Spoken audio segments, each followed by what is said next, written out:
I remember being terrified. I can't even remember what happened. It was my first time on TV. And I just remember Brendan Lovegrove, who's a good friend of mine, he goes, just go out there, mate, do your thing. And I was like, oh, okay, hello. And it was a typical Auckland crowd where they didn't laugh. And I thought, oh man, I haven't done that well. But Auckland crowds turn to each other and go, isn't that an amazing John Campbell? Whereas in Wellington, they just laugh. So yeah, so that was my first into comedy.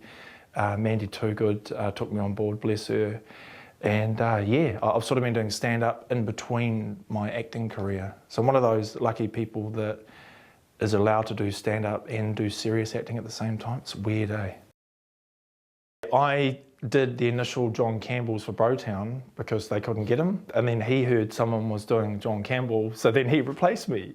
And then Dave Farnay and Oscar Kitely felt sorry for me because I was quite new. And they said, I'll get you to do some other characters. So I just did some more, just on Breeze, voices on Brotown. But it was gut-wrenching because John Campbell's way better than mine.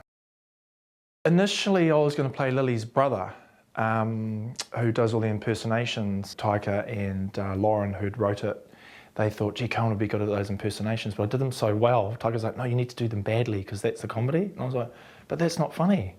And so I think they got sick of arguing with me and auditioned me as Mason. And I was so nervous because I hadn't done any film work at that stage. I was so nervous to meet them that Taika just goes, you know, that nervous energy you've got, just keep that. And that's what Mason is. It's me actually auditioning. But we giggled so much in those scenes, me, Jermaine and Lauren. And I still remember there's that scene of them in the bunk where I go, it's a virus. And Jermaine got the giggles so bad he had to leave. So then this is what happens. I had to end up just doing it to Lauren and pretending that Jermaine was over there. But I was surprised how well that was received. It was so much fun. That was such a treat to play David Dougherty. I never got to meet him, which was a shame. He's very shy in real life, and all I had was kind of news footage of him, and then I just kind of created this generic character of him. And then I'd never worked with real amazing actors like Peter Elliott and Jodie Rimmer were just incredible, and it felt like they were playing the game with you, so you didn't have to do much. And yeah, it was such a treat to do. I remember the first scene, Peter Berger, the director, I was holding a piece of paper and it was my first big role, and everyone was saying to me, you know, don't you mess this up, this is your big chance, and it puts more pressure on you. And all I had to do in the first scene was I was in jail and I had to hold a photograph of my son, and I remember holding it like that, and I was going, oh, this is just terrible. And the camera was over there and they go, can you just hold it still, mate? And I was like this, shaking.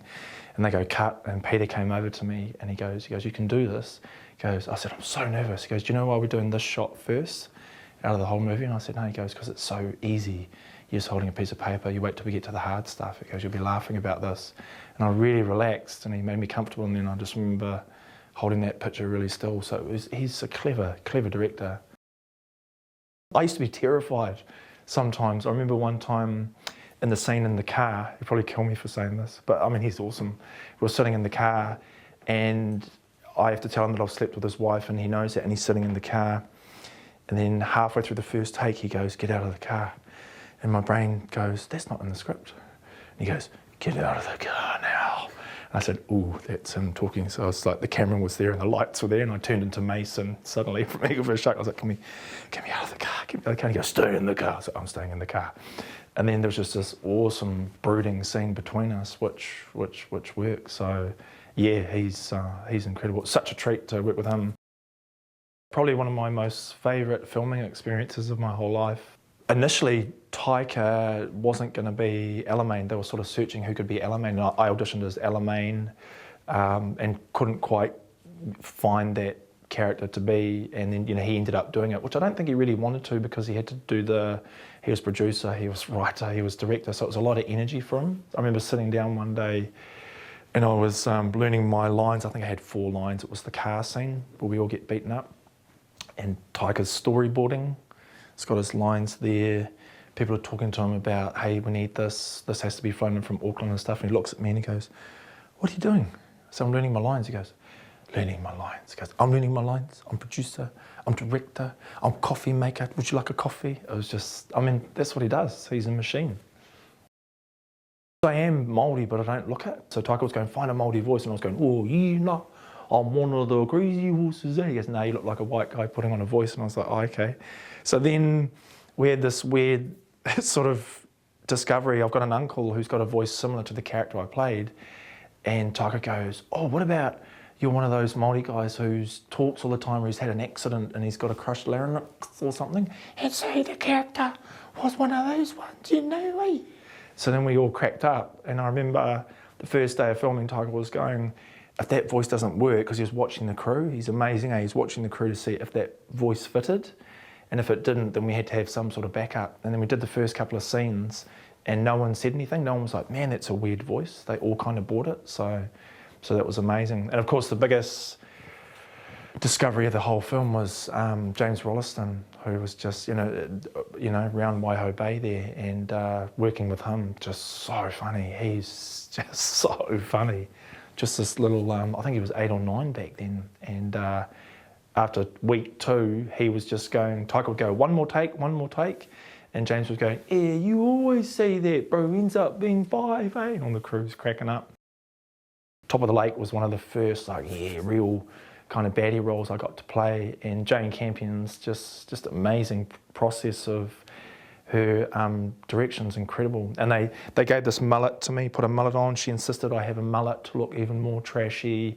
And then the suit. And then I said, jokingly, I said, I need to have gumboots, eh? And she goes, oh my God, that is so great. And I was like, serious? We're serious? Gumboots? One of the most awesome things she did on set was there was a scene in the pub where I get a dart thrown at me, and there's a big full-on scene where there's fighting and stuff, and Jane came up to us and she goes, we've got all these extras today that were locals around Queenstown, and she said, you know what it's like as an extra when you've watched the take for the 10th time and the actors are getting in there and they're just like this, sort of pretending to smoke. She goes, we've got all these cameras and they were kind of hidden behind these windows in a pub, and she was going to film the extras, and all we had to do was overact the scene so she could film the extras. So the extras came in, didn't know too much what was going on.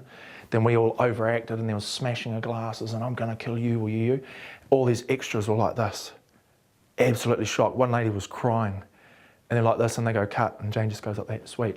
She doesn't need to be on the extras anymore. So it's genius, little things like that that I keep on thinking, oh, I must remember that, you know, that if the actors are keen to do that. So when you look at some of the takes, you just see there'll be shots of the actors, but also the extras are just incredible because they're in that moment, so yeah. I actually stressed out that it was going to be like the Billy T. James show, and they go, who's this Māori fellow making fun of Māoris, man? And people would start slashing my tyres, and I was doing karakias and just going, oh no, this is going to be terrible, what's going on? And then it went gangbusters. Yeah, Māori TV's loving it. Now, because I don't get noticed too much, which I like, because I've made a career out of people just being in the supermarket going, excuse me, do I know you from somewhere? And if you're in a hurry, you just go, yeah, I work at New World in the butchery department, and they go, oh, I knew you from somewhere. But you know, if they're vaguely attractive, then you start having conversation to them about the art of acting. So yeah, now I get lots of Māoris coming up to me and they go, ooh, you're Tama. And I go, yeah, and you know, they hook me up with white bait fritters. He's almost me. Like a lot of people go, man, that guy's a clown. Because there was a lot of, with Dane's script, which is clever, there's a lot of room to improvise, which is why from working on Happy Hour with Kyle, the director, there's a lot of room to move around and do funny things. So there was a lot of permission to do that. But a lot of it is me, basically. That's how I survive in the Māori world. But I was a lot more of a dick in it. And yeah, it's just lots of fun to be a clown and have people go on that journey with Tama to say, you know, it's cool to make mistakes and yet, you know, end up on a cliffhanger. Hopefully we have a series too. But now everyone knows I'm Māori, so yeah, watch out, boo. In the rehearsal, in walks Sam Neill, and when you're not prepared for that and you've just come off a plane and you're on your 3rd coffee telling jokes about how the Hurricanes are going to win the Super 15, oh, it still hurts. And Sam Neill walks in, you're like, and he's the nicest guy in the whole world, and just amazing professional and just full of praise and instantly relaxes you. He's one of the funniest guys I've ever met, and he actually likes my humour.